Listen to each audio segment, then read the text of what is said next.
Stage and Screen with Andy Snowden. Let us know what you want to hear on WhatsApp with the number 01978 540 410. We love local. Calon FM. You're listening to the Stage and Screen Show with me, Andy Snowden, here on 105 Calon FM. Right, where can you go on a date this week? What's the buzz? Tell me what's happening. What's the buzz? Tell me what's happening. What's the buzz? Tell me what's happening. What's the buzz? Tell me what's happening. I'm going downtown tonight. What's going on?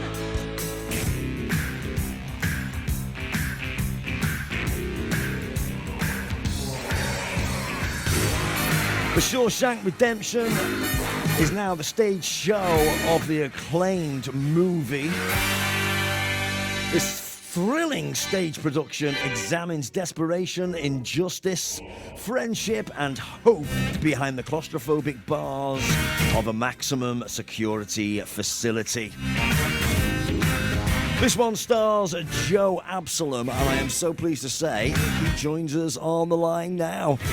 And Joe, thanks ever so much for joining us on the Stage and Screen Show, my friend. And before we get started, tell me, what's life like on the road these days? Is it a good place to be? Well, I like it. I've never done it before, and I find it quite. Just been the week in Cheltenham, and before that was in Oxford. Beautiful place, Oxford. Another beautiful place, Cheltenham. So it's a nice and interesting way of seeing parts of the country that you don't have any family in, and you never have any reason to go, and I've never got any reason to go back. Yeah. But I like it. But I mean, I was looking at the tour dates earlier. It's a big old tour, this one, isn't it? It's literally everywhere. Yes, yeah. Well, we did a bit last year to see if, I've never done it before, so I was like, well, let's do the first bit and see what we think. But I actually really enjoyed it, and I think what makes it good is the lads are really good, and the show is good. I think we're enjoying doing the show every night. So I think it was a bit of a no-brainer to get a chance to take it on the road and talk. And my kids are a bit older now, I've spent years saying no to tours and stuff like that because I need to be at home. But I think we've got a better sort of home life now. I don't need to be sitting around doing nothing. I can actually go out and do something. And, the kids miss me. That's a bit of a thing we've got to sort out. Yeah. There's nothing I can do about that. It works. Absolutely. That's life, baby. Yeah. But it's fantastic to have everybody back almost to normal now. Does it feel very different from before COVID? Well, I haven't really done a lot of stuff in theatres, but I can imagine from talking to people who work in the theatre, that every theatre we go to, its staff, I think they're all really, really happy to be back, and they're really pleased that people are turning up. People are turning up, and they're not there's no hint of what's gone on in the last few years at all. There's very few kind of hangovers. I think even me thinking this is never good, these industries are kind of ruined, but I think, like everything in humanity, we kind of get through it and come back, and we haven't come back stronger because I think still it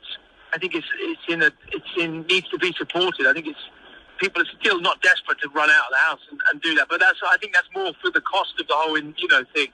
The cost of living is quite difficult to sort of justify spending money on 2 tickets on a Wednesday night. Yeah. But there are ways that industry's coming back, and certainly what we see every night is that it's strong. It's getting stronger. Oh yeah, definitely. I think people just needed that little push really to try and get the bottle really to go back into enclosed spaces. I think it's the timing. Absolutely, and the confidence back, and also the time does heal. And I think everyone's kind of gone, okay, cool. We bought into that, and everyone's now saying, okay, well I feel safe now to go out. And I remember saying we're never going to sit in a theatre again, next to people, behind people. But now every night we're in front of people, and everyone's in, and I don't think there's any air of kind of unease. I think that's gone away now. So I generally think it's been a healing for everybody. If that sounds very kind of new age, but that's just what I see every night. I think no one seems to be running away screaming if someone coughs, Yeah. I sneezed on stage the other day, and I thought, a couple of years ago, I'd have cleared a room. It's funny, isn't it? But I mean, as you say, I mean, you've worked predominantly in film and TV since you were a kid, really. I suppose best known for EastEnders and Doc Martin, but you often hear actors saying it's great just to get into a theatre and just tread the boards. Is that how it feels for you? Do you know what? I didn't really ever grow up near a theatre or go to the theatre. I mean, I think I went to a pantomime once, what I'm realising is it's a very different process from filming something, but also how many beautiful theatres are in England. Yeah. It's amazing, these buildings that are kind of been there for 150 years, some 200 years, and they are absolutely beautiful buildings. And then you go on stage and you're part of that kind of setup, and all the people that work in them, and all the people that come to see the theatre. You know, it's really well supported. Everywhere we've been, there's people that say, we come every Wednesday. You know, there's a whole, it's a kind of thing that people do, and to be part of that's really nice. And in terms of the acting, what I like about it is we're finding new things every day, you know. And the audiences are different. I mean, I know it's all cliche to what you hear, but some nights people laugh at bits that never got a laugh, you know.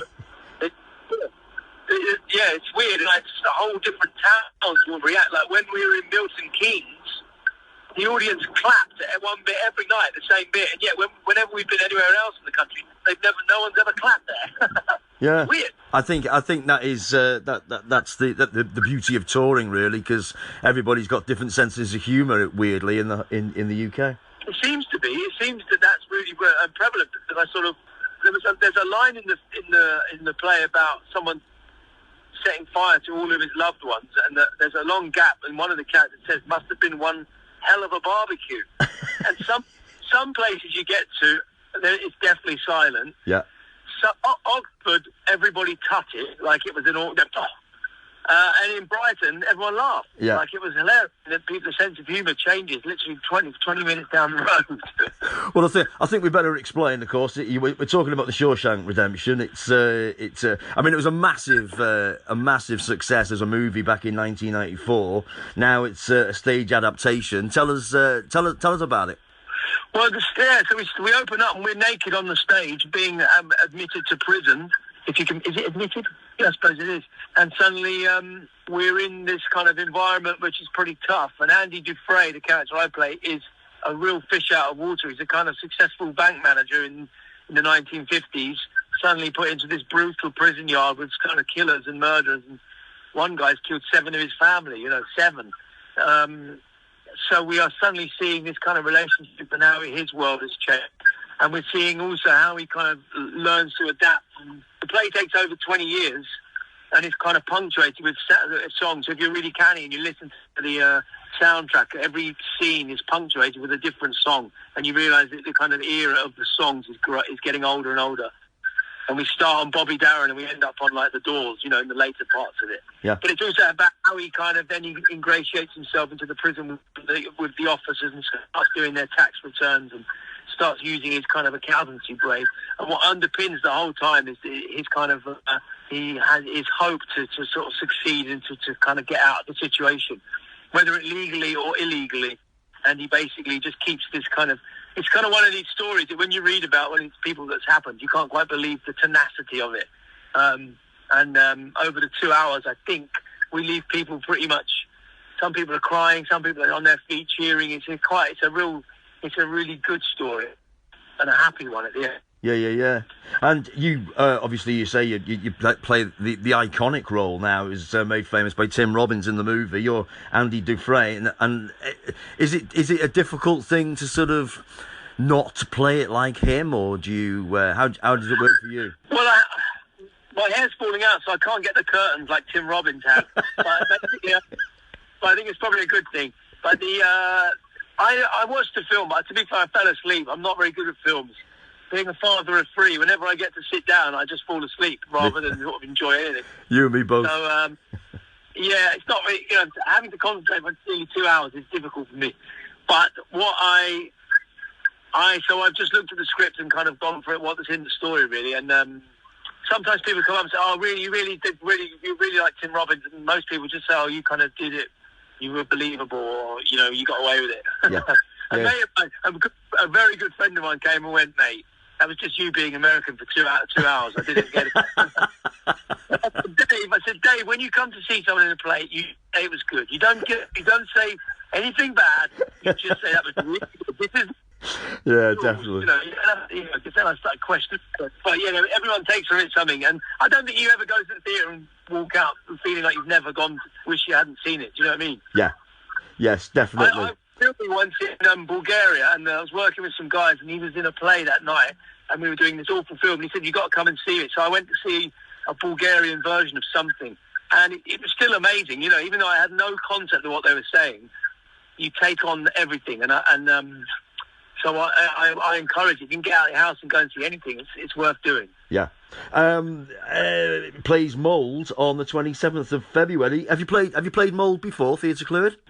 No, I haven't. I'm not going to lie. I had to look it up in the Atlas. Like, what?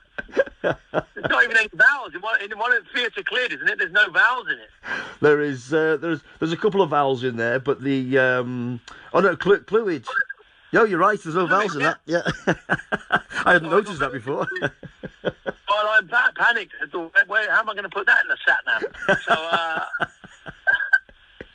but yeah, I'm looking forward to it. North Wales, we're trying to sort of climb, scale some kind of peak on our day off. We're a good bunch. There's a good team. We're all old enough not to sort of care too much to sort of flex and stay out till all hours drinking, but we're all old enough to sort of be able to do that if we want, and everyone's giving each other their own space. So the tour's been pretty successful, I think, at the minute. And also the show's good. It's getting well received, and we're kind of proud of it. So brilliant. Well, as I say, 27th until the 4th of March, Shawshank Redemption, playing Theatr Clwyd. Joe, Absolom, it's been a treat to speak to you this afternoon. Thanks ever so much for that. Appreciate it. Fantastic. No problem at all, man. You take it easy, and I look forward to seeing the Shawshank Redemption on stage. Sounds great. Yeah, come and see us. Come and see us. Looking forward to getting to Mould and seeing what it's all about. Yeah, marvellous. You take care of yourself. Cheers. All the best. See you later. Bye. Tell that, bye. They lock me up, put me away, said you won't get out forever and a day. I didn't know. Joe Absolom from the Shawshank Redemption, currently on the road at this present time, but will be coming to Theatr Clwyd on Monday the 27th of February, and will be here until the 4th of March. To get your tickets to go and see this absolute classic, box office number up at Theatr Clwyd, 01352 344 101. 01352 344 101. Go on, support your local theatres, ladies and gentlemen.